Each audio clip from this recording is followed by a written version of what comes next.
Dilate Bardo Pond album. Dilate is the fifth studio album by Bardo Pond. It was released on April 24, 2001 on Matador Records. Reception. Like its predecessors, Dilate has received highly positive reviews from critics upon release. It has a Metacritic score of 82 based on 10 reviews indicating universal acclaim.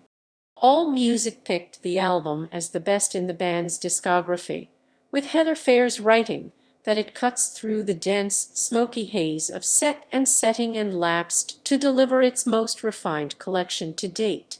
Bardo Pond's roaring guitars, trippy flutes, and pummeling drums are all still in place, but now the group uses them sparingly instead of in heroic doses.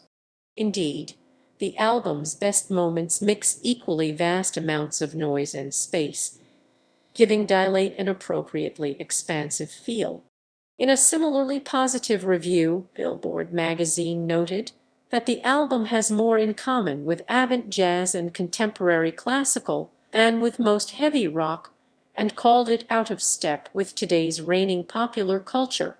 Describing the sound of the album as a combination of Kyuss and Spaceman 3, Noel Gardner of Enemy gave the album 4 stars out of 5, praising the band's predilection for taking potentially horrid elements and dragging them off to a place of rare beauty.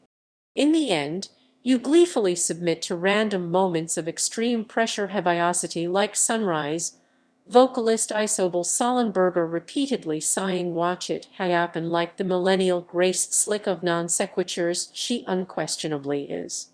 While it isn't quite as glorious as Lapsed, Dilate does offer a good deal of interesting material, wrote Brendan Reed of Pitchfork, who noted the album's looser, more spontaneous feel and praised the band's risk-taking. Sean Palmerston of Exclaim compared the remarkable album to the heavier guitar-based bands of their first wave of German krautrock, equal parts spaced-out folk, riff-heavy psychedelia, and ambient experimentation, wrote Lawrence Daniel Caswell for Cleveland Scene. Dilate surpasses Bardo Pond's earlier albums in both beauty and scope, and, without resorting to mere studio trickery, features the kind of attention to sonic detail that too few guitar-based groups attempt these days. The album received some mixed reviews as well.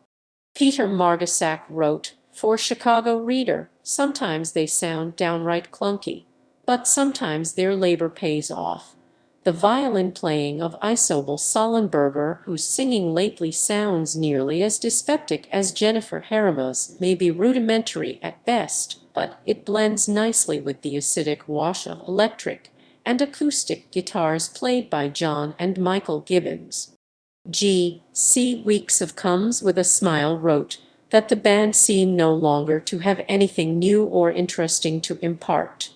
What's more, they have abandoned the melodic ideas that so perfectly crystallized their spaced intentions on previous efforts. With Dilate, one track ambles into the next with little to distinguish what is being, has been, or will be said. And when you've heard it all before, what reason is there to stick around to hear it again, rehashed and without half the enthusiasm or vigor of days past?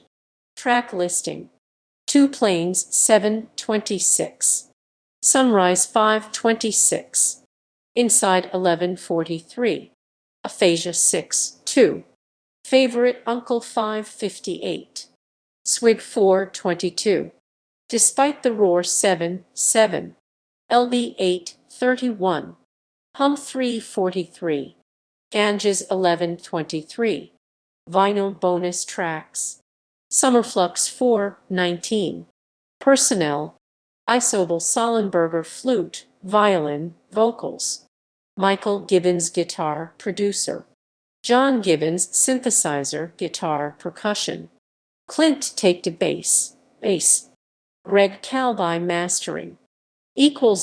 References